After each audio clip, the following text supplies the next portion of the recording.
The following is a Comfortably Zoned Radio Network production. We are back.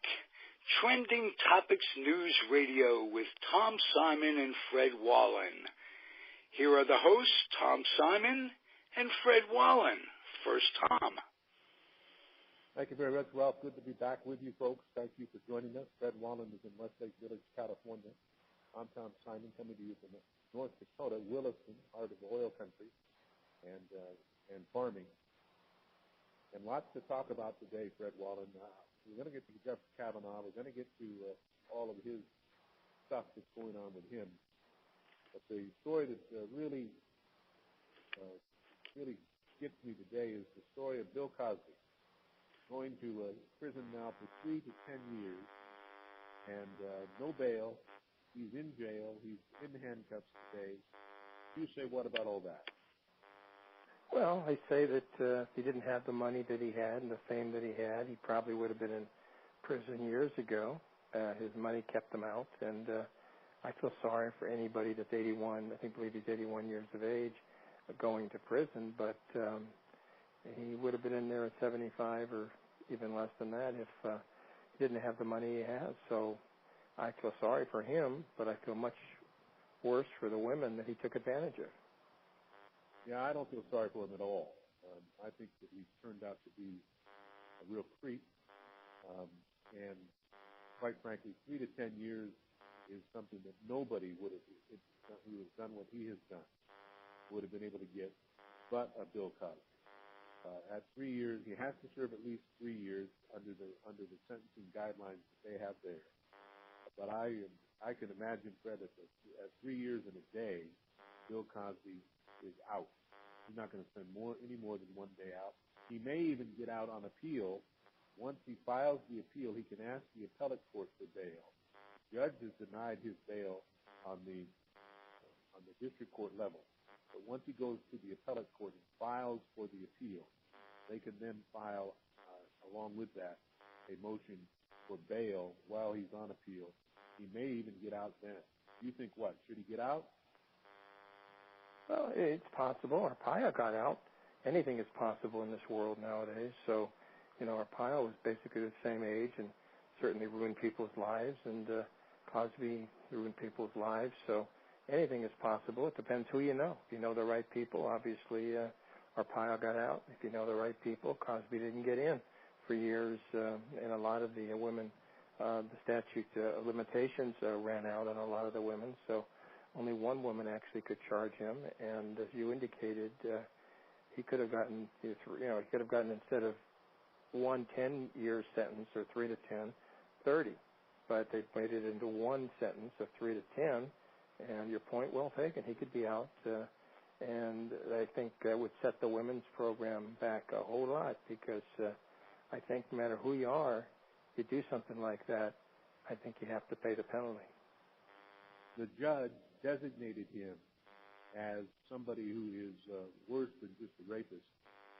He called him a sexually violent predator.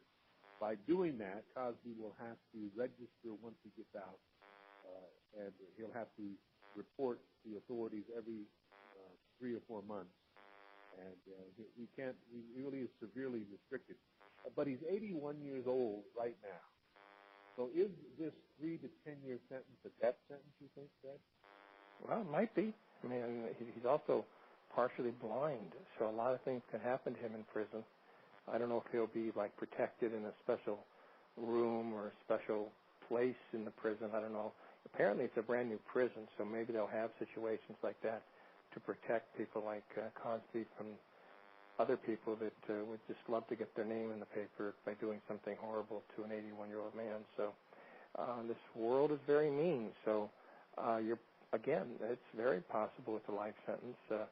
But again, we'll see. I mean, nobody can predict the future. And hey, listen, 3 weeks ago, and almost 3 weeks ago now, when I heard Burt Reynolds had died, I was totally shocked. I mean, years just go on. He was 82. I mean, all I remember is the movies in the 70s and the 80s and the 90s and whatever. So, you can snap your finger, and somebody that you figure that won't die right away does. So I mean, I don't want him to die. I just think that, and frankly, I don't think the women want him to die.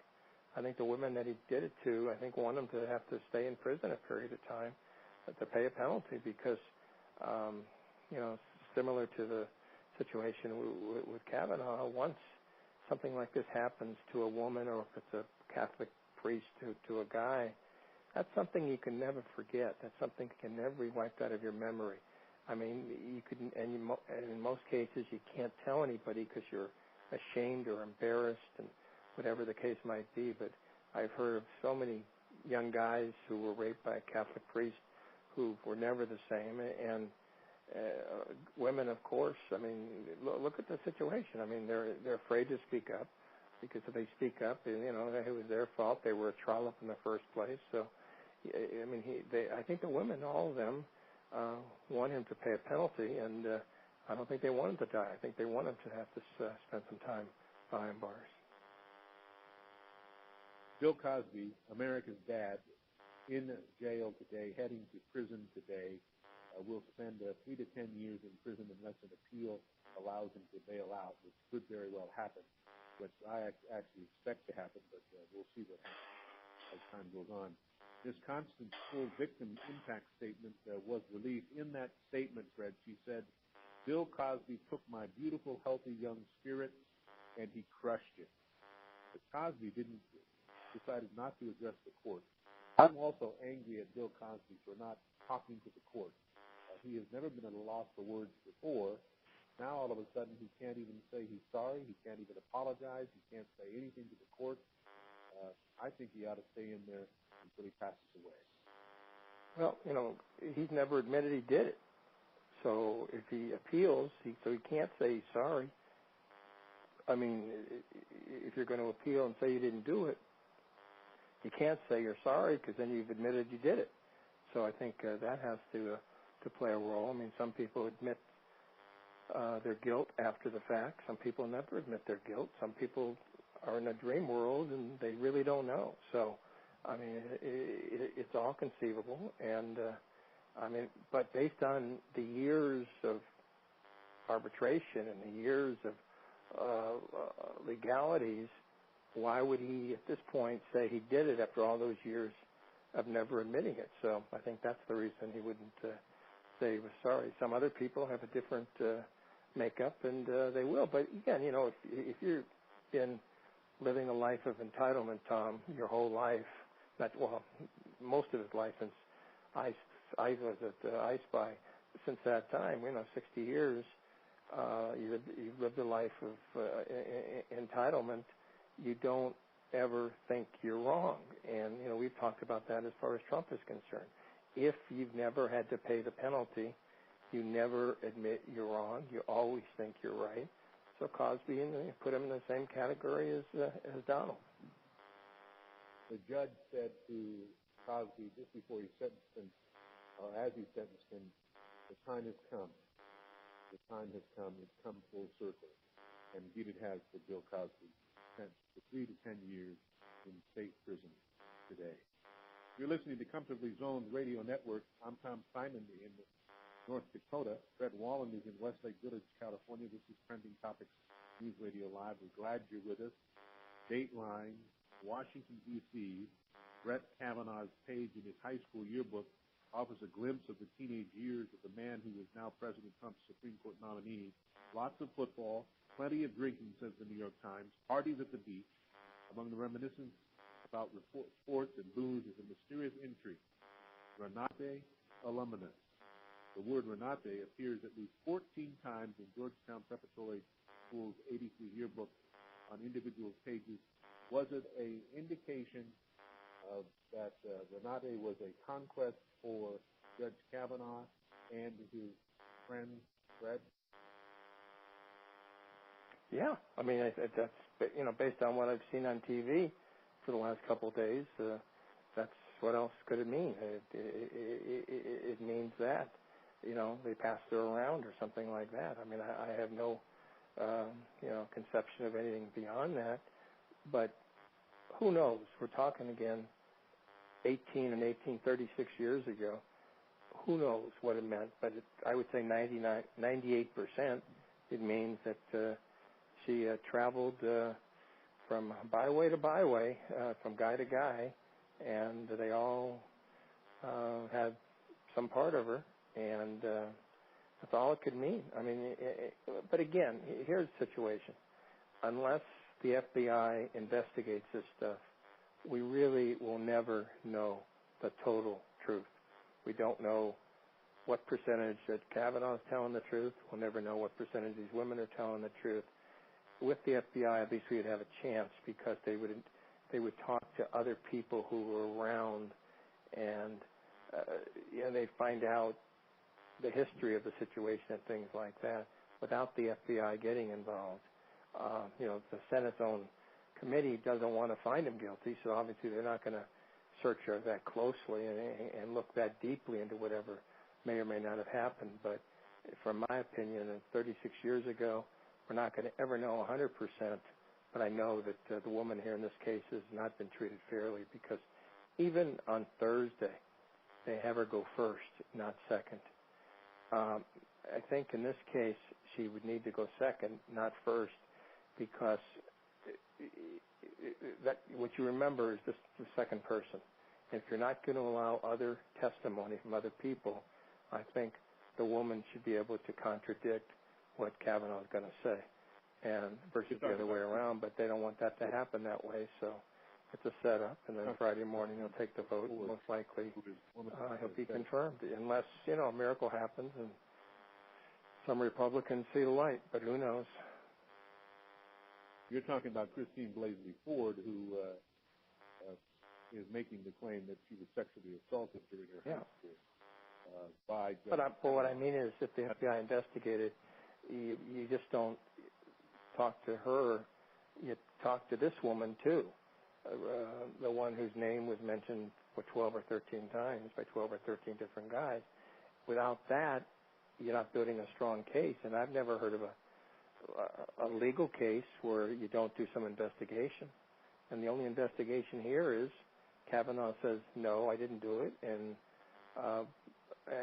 the Dr. Ford says that he did do it. And that's not enough. I mean, from my perspective, if you had 3 or 4 other women, if they took the time through the FBI to get the words or put the words on or put them on too, then you've got 3 or 4 women, and then you've got a different ball game totally versus one, because all a senator has to say is, well, it's just one person's word against another, and it was 36 years ago, so I'm voting yes.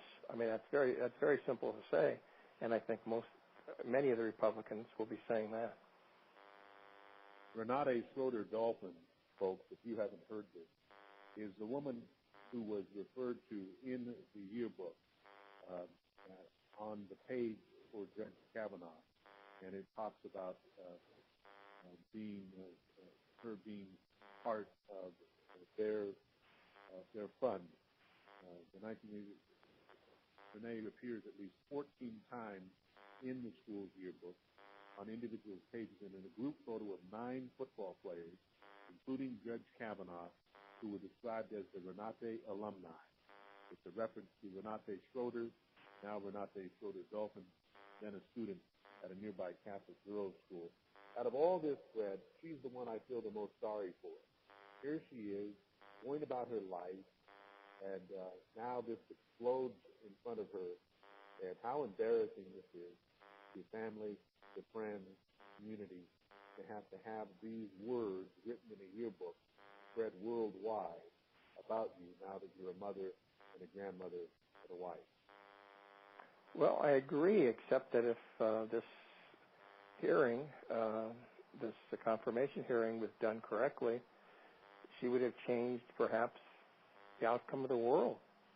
Because if Kavanaugh gets confirmed, if he stays on the court 30 or 40 years, who knows what way he'll be bringing us backwards into time, where if they would have allowed an investigation, this woman would be famous.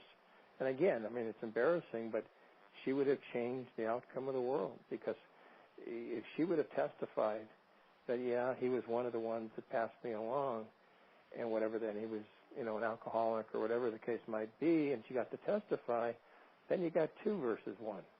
And then you got a different circumstance. And then you can't have the Republican senators say it was just one person's opinion against another.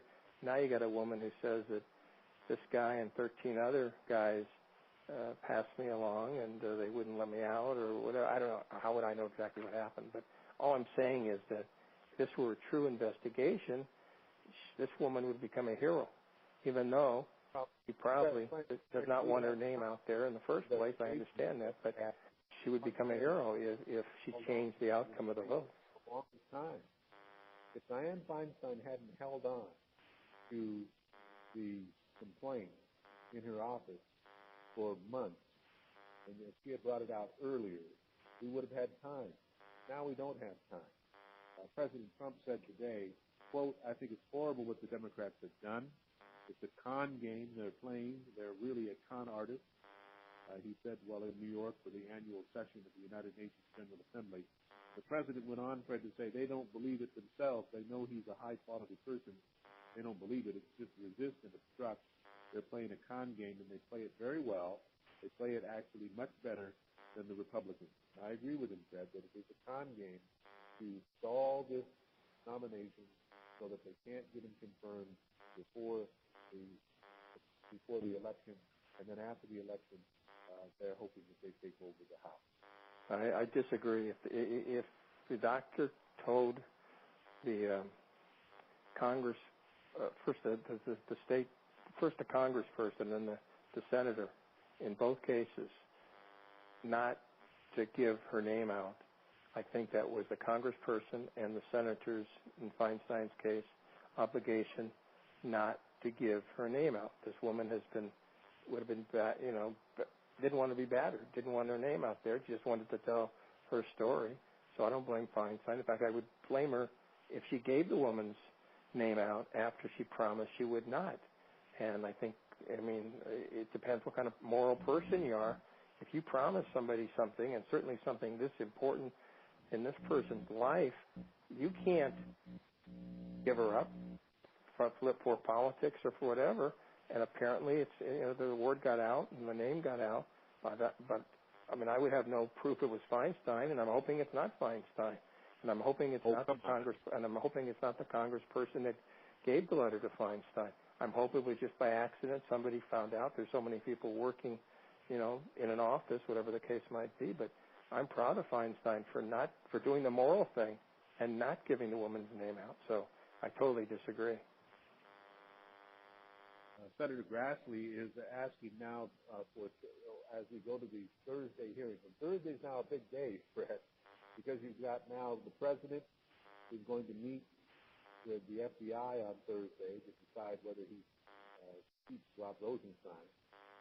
And you're going to have these hearings in which it looks like at least 2 people who have accused Kavanaugh of sexual harassment are going to testify, and Kavanaugh is going to testify.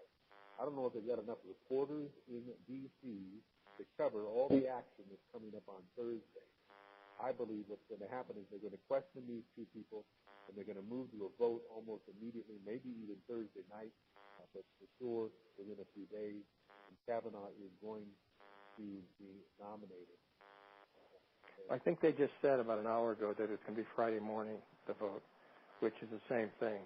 Not enough time for people to actually analyze it.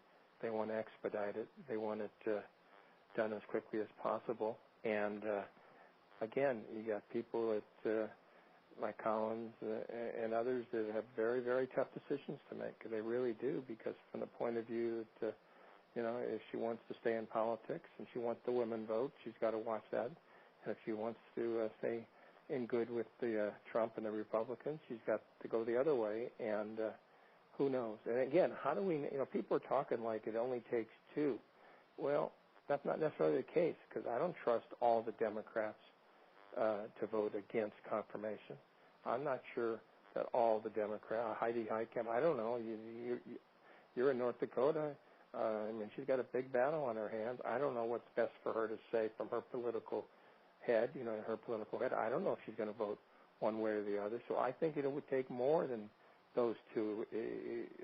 I firmly believe that. And so I think it's simple to say, it only will take 2 to to wipe out the Republican majority. I think it would take more than that.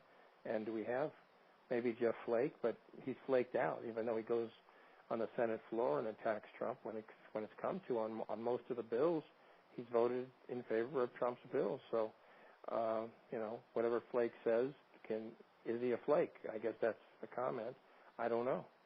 Kylie, of course, Kyle, very conservative, replacing McCain.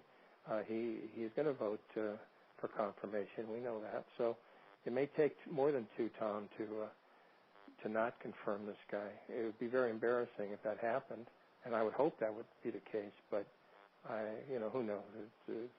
Let's just see how the two women vote first, and let's see how many other Democrats vote for confirmation. Senator Lisa Murkowski of Alaska, a big vote, a Republican.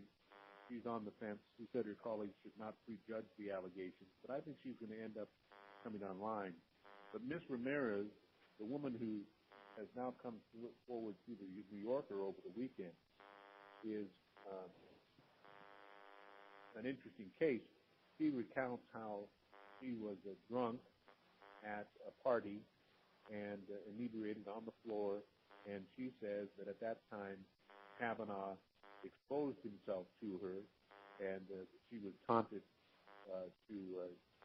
with words like "kiss it, kiss it." Do you believe that happened, or do you believe that, as some of the senators, Orrin Hatch and others, have said, that, and even the president has said, she was drunk and there are problems with her testimony? I don't know if it happened at all, but I know that she should be allowed to testify, and she was not allowed. She's not going to be allowed to testify. So in answer to your question, I wasn't there. I don't know, but they're going to have a lawyer. The Republicans do, a female lawyer. Let her ask questions, and let's see what the results of those questions are. Not allowing her to testify would say to me that they're afraid of something. Would say that maybe they believe it's true, or why else wouldn't they let her testify and then embarrass her as being a drunk or whatever the case might be. So I think that's the problem, Tom, in that in any investigation, supposed to be in the greatest country on earth, you don't do something like this. If another woman has come out and said what she said about him sticking his thing in her face or in her body, whatever the case might be, and he was a drunk, let's hear from her. And maybe the female attorney for the Republicans can destroy her argument. Maybe she can't. But without that being done, we're not getting to the truth. Even if they don't confirm it, even if just these two people are going to testify on Thursday, and even if the two women come along and no Democrat moves to the other side, even if he's not confirmed, did we really get to the truth? Let's hear the truth. I mean, all we heard is one woman. Maybe there were 5 others. Trump's been accused by 21. Roy Moore was accused by how many? So my point is, as time goes along, we find more and more who have the guts to come out, but without an FBI investigation, we're never going to get to that point. I believe, by the way, that if the vote would have happened today, or if no new information that is credible comes, that by the weekend we're going to have a new Supreme Court justice. However, Fred, I will say this. Stormy Daniels' attorney says he has another person that's willing to talk about something that will blow this all up. If he really has somebody, and he comes out with it tomorrow or the next day, that could change everything. You say what? Yeah. I don't think there's any question. But, again, the Republicans are in a mess now that they've stated Friday morning we're voting, which means that they think they've got the votes now. So it sort of means that they don't care what happens on that Thursday morning when the two people speak. So. Stormy Daniels' attorney, they're in big I'm sorry, what? I said they think they have the votes, but if Stormy Daniels' attorney is not just blowing smoke, but really has somebody who has something damning against Kavanaugh, that could throw everything. But let me ask you a question, and I mean this in all sincerity. Let's say somebody had a CD, or what did we have in 1982? What if we had a film of some kind, a tape of some kind, of him doing something like that?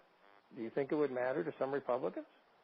I still think they vote for confirmation if they could see it, if they could have seen it. I don't think. I think these people are just locked in, and so I don't see it as. This country has become so political that I'm going to repeat what I said, folks. If you had a tape of what happened, and it really happened, I don't think some Republicans would vote against Kavanaugh. That's just my belief. They would blame her. They'd blame the woman for initiating the sexual affair. They would not blame Kavanaugh. It's just locked in. When McConnell made the thing, hey, we're going forward, and we're going to have a new Supreme Court justice in Kavanaugh. Like you just said, something could show up tomorrow, but McConnell made that point last week. So we had a week for some other women to come out, and he said, he's going to be confirmed. And the odds are he's going to be confirmed because I don't think a group of Republican men are going to, again, even if they saw the truth in front of them, it wouldn't matter. And we will wrap things up. We've got 2 minutes left to go, Fred. And just before we do, on Trending Topics News Radio Live, final story, Andrea Kramer and Hannah Storm are going to be the first female duo to call NFL games. That starts this week with the Vikings-Rams game. They're going to do 11 games on Thursday night. I don't like it myself. It has nothing to do with women. It's just I've had a chance to listen to college games and NBA games and baseball games. I like a guy calling the game. You say what about Andrea Kramer and Hannah Storm, who I absolutely think does a fantastic job both in sports. Well, I think we're used to men calling the games. I think we presume that men know more than women about the games. Men played the game, obviously, more often than women have played the game. So from that aspect, I get your point, but I think it's time. And it's more, at first, we didn't allow black quarterbacks or black middle linebackers or black announcers. Cosby, go back to, before we go, the Cosby thing, with Cosby being the star, that led the way to other African-American or black comedians or black entertainers to become more famous. There was Sammy Davis Jr. before, but it certainly, Cosby helped him. So now he's hurting him because of what's going on. But anyway, the point is, at this point, we're not used to women calling games, so that's why they don't sound, I think, as crisp or as sharp as men calling them. But I think as time goes on, I think that could change. What do you make of the fact that they're only being scheduled for Thursday night games? That seems like negating everything that you gain by announcing that they're going to do the games and then limiting the way that they schedule them.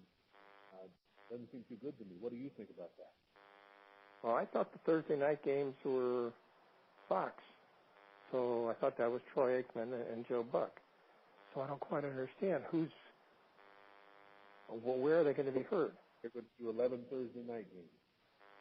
On radio or TV? On TV. Well, that's Fox. That's Joe Buck and Troy Aikman. So I think there's something missing in this argument. I think there's something that they're not doing the game on Fox, and that's the game it's also on the NFL Network. So maybe they're doing it on the NFL Network, and maybe Joe and Troy are doing it on Fox.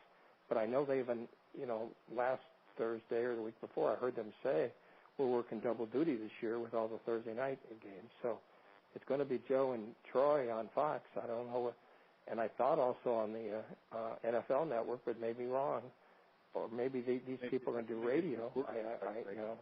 Kramer and Hannah Storm. But who knows? I don't know.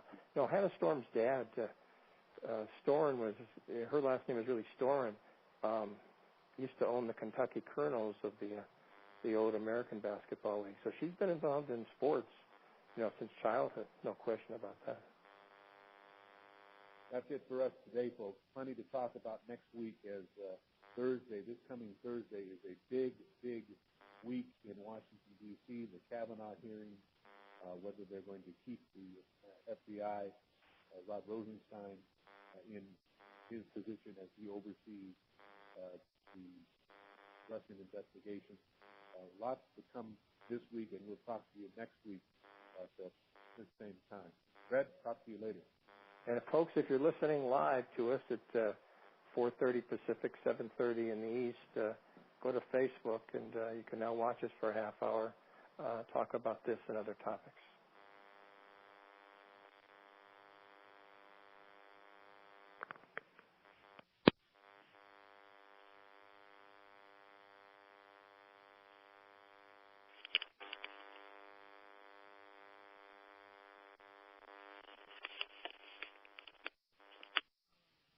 This has been a Comfortably Zoned Radio Network production.